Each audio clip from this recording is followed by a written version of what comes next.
All right. So it kind of segues us into this whole TV deals and money issues going around. Harrison, I know you've been following this really quick, so take the reins on this one. I love this TV stuff because the economics of baseball are mind-boggling sometimes. So, all right, let's see. So let's start back at the beginning. So there's been off and on issues with Bally Sports, which in many of their franchises are owned by Diamond Sports. So Diamond Sports is the parent company to a lot of teams' TV packages. I want to say it's 13 teams right now currently have packages with Diamond Sports. Diamond Sports, if we remember correctly, had a couple teams where they dropped them, like the Padres. They told the Padres, "Hey, we're not covering your games anymore. Good luck." And the Diamondbacks. And the Diamondbacks, "We're not covering your games anymore. Good luck." And MLB had to step in and help them find something. As of right now, MLB is still producing the Padres games. And Diamondbacks, I'm pretty sure. The Diamondbacks are still being produced by MLB, but I believe they've got a deal for like a Fox affiliate to take that or something. So, anyways, so it's coming. So Diamond Sports was dumping contracts they couldn't make money on because they were having financial difficulties. Well, now Diamond Sports went into bankruptcy, and they've submitted a reorganization plan that both MLB and the Braves, who are also with Diamond Sports through their Bally Sports, they have grave concerns over. The issues stem from Diamond Sports isn't sharing a lot of information. MLB and the Braves feel like they're not really solving the problem. They're going to be right back in the same spot in a few years. Obviously, TV deals, that's a lot of money to these teams, a lot of money to Major League Baseball, a lot of money that comes through revenue share. Because there are teams like the Yankees and the Red Sox who own their networks, but most teams don't. Most teams have a regional carrier that covers their games and pays for the honor. So the Braves and MLB don't like the plan. MLB really doesn't like the fact that Amazon is negotiating a commercial partnership with Diamond, because in MLB's mind, that means streaming on Amazon Prime, right, which gets right at the heart of MLB TV.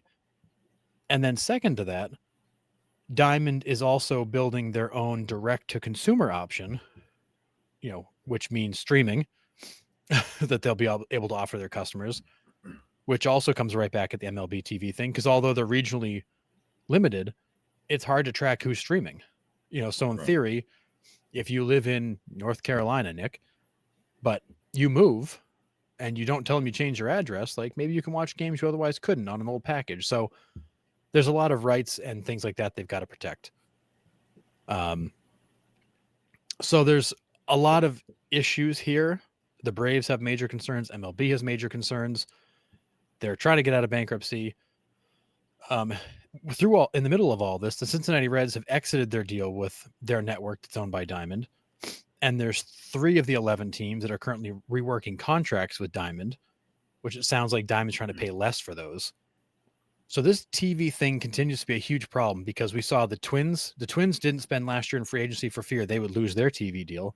Right. They haven't yet, but they're one of the ones being reworked, which means they're going to get less TV money. Were the Rangers on the Rangers were on the Rangers were on that list too. So it is making free agency the last 2 years a little more challenging for some of these teams who don't know if they're going to have a TV deal and also don't know what revenue is going to come off that TV deal. So this continues to just linger. But the Reds finally said enough's enough. We're out.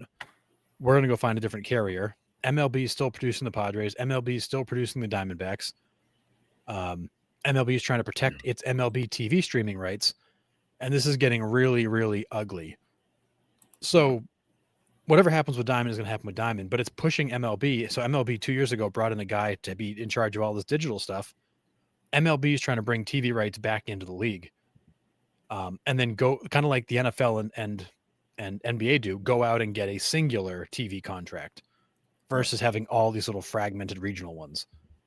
So I do think you're going to see the TV landscape for baseball change. I'm not sure if that's going to change blackouts or not. I know MLB is working hard on that, but to have 13 markets with a TV carrier who's in bankruptcy, who you're not sure is going to come out of bankruptcy and is trying to rework deals and pay you less money, this is going to be another free agency season where TV contract revenue is going to be a major topic. Yeah, it's wild. I mean, I've said this before. Being in North Carolina, I'm 6 hours away from the nearest MLB franchise. and I'm blacked out of 4 markets. I'm blacked out of Baltimore, Washington, Cincinnati, and Atlanta. Dude, I'm 8 hours from Cincinnati, and I'm blacked out of Cincinnati. It's unreal. So, well, and what's worse is you can't selfishly, even get the networks they're on, right? right? Like their cable network doesn't reach my home. But you're blacked out on streaming services because of the regional rights. Right. I can't get Baltimore, Washington, Atlanta, or Cincinnati on my regular YouTube TV. I'm out of range, but I'm blacked out. I don't get it.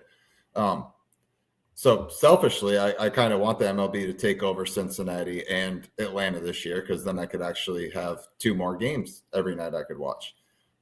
Like I get the blackout thing, I really do, but like pick one. Like I'm either blacked out of Atlanta and not Baltimore, Washington, and Cincinnati, or I'm blacked out of Baltimore and Washington. I would even allow you to do that because they're 10 miles apart. I get that. Just put me in a market and keep me there. But to be blacked out of 4 teams is wild to me. Yeah.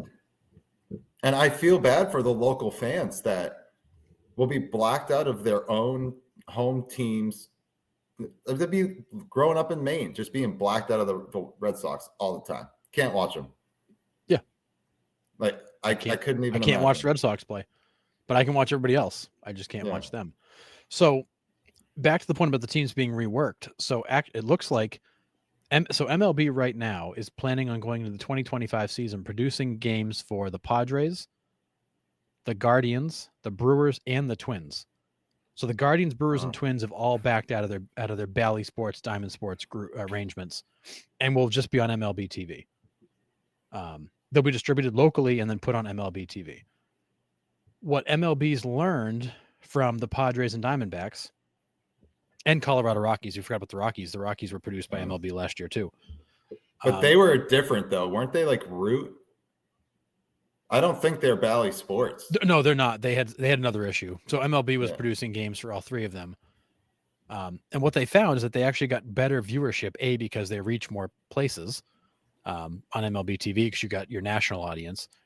But MLB also added things like ump cam and other cool things to the broadcast to make it more entertaining, and actually drew more viewers in because of that. So MLB is very much utilizing this as a chance to understand what they could do with streaming, because I can see a world where MLB takes this all back in-house and turns baseball into a streaming service potentially only, with some very minor local distribution to your immediate households around that marketplace. So I do think you could see the blackout issue go away over time, like they've brought in this new executive to do. You may also see better reach. You may also see better TV revenue if MLB controls more of it and selects the regional distribution partners. But either way, this is going to get messy. We're going to be talking about MLB TV. We're going to be talking about TV contract revenue through this MLB free agent offseason as well. They've got to get it figured out. Yeah, because you're gonna have the fans are going to start to get annoyed that they can't easily get access to their games, and it's just going to piss people off and push them